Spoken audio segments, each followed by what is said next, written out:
Well, since you mentioned the crazies, there was a new poll this week that showed that the Tea Party support is down to a historical low of 17%, down from 2010 when it was about 32%.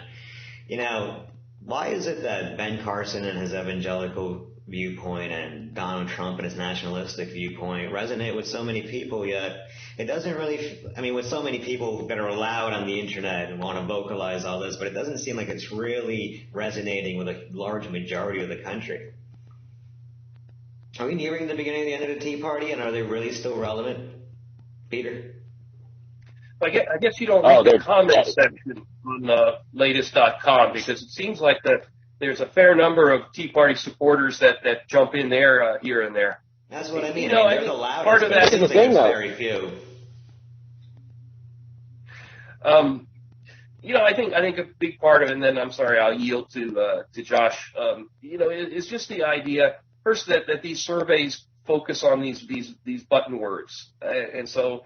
Oh, I'm a Tea Party person, or I'm an evangelical, and nobody sort of parses what that really means to folks. It tends to be very, very crude, at least as it ends up getting filtered through the media to us. But I think a lot of those people have kind of spread out, if you will.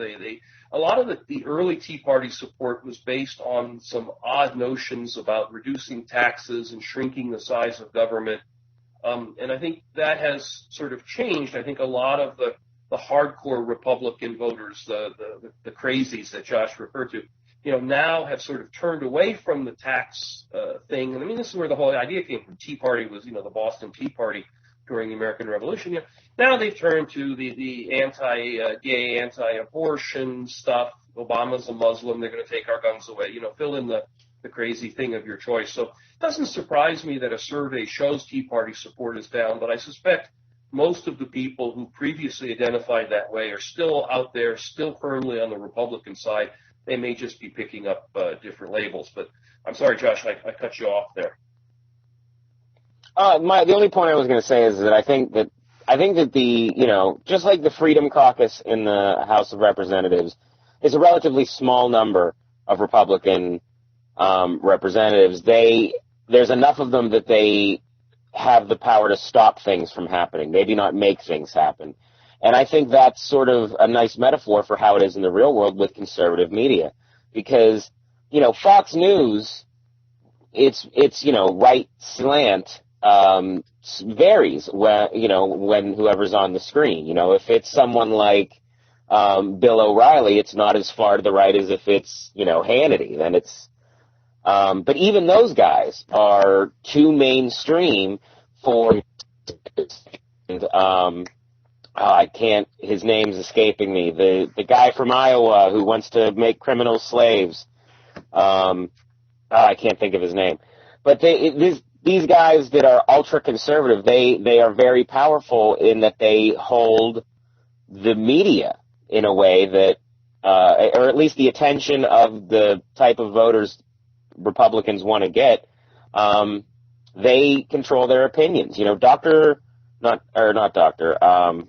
Laura Ingraham, she essentially got Eric Cantor, the person who should have been taking over for John Boehner in January of 2013, unseated in his primary election. I mean, he was the second most powerful Republican in the House of Representatives, and he was assassinated, politically speaking, by a conservative radio host.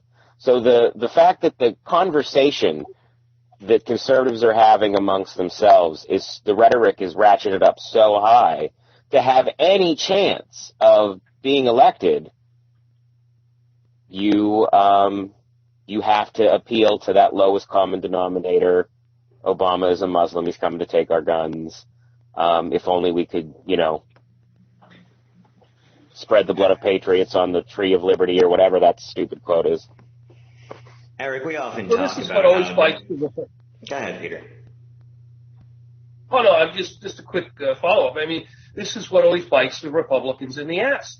The stuff that they need to win locally, either as representatives or in a national campaign to get the delegates, doesn't play to a mass audience. They can't translate that into any kind of moderate votes or Democratic votes or even their own sort of soft Republican support. And this thing has just confounded them election after election. They really need to sort that out if they want to have a chance. That's definitely true nationally, but I think they've actually done it very successfully locally, and that's why they're running the House right now. I was just going to say that, Eric, we often talk about how in America we have a few wealthy and powerful people that are perverting democracy. Isn't it? What does it say about our democracy when just a small sliver of people are able to bring the whole political process to a halt, as the crazies have done? Is this good for democracy or bad for democracy? Right. Well, right. We have that, but I'm talking about from the bottom. I'm talking about like the Tea Party folks, the conservative folks that are electing like the people like in the Freedom Caucus and those types of people, and then they just completely slow government in its tracks. I mean, we can't even elect federal judges anymore. I think it shows how broken the system is when things like that can stall it, prevent proper legislation from being passed, yet they still get voted in because somewhere deep in a southern state, this community only votes Republican. So every election, a Republican candidate's elected in that one spot. And that happens across the country all throughout certain regions.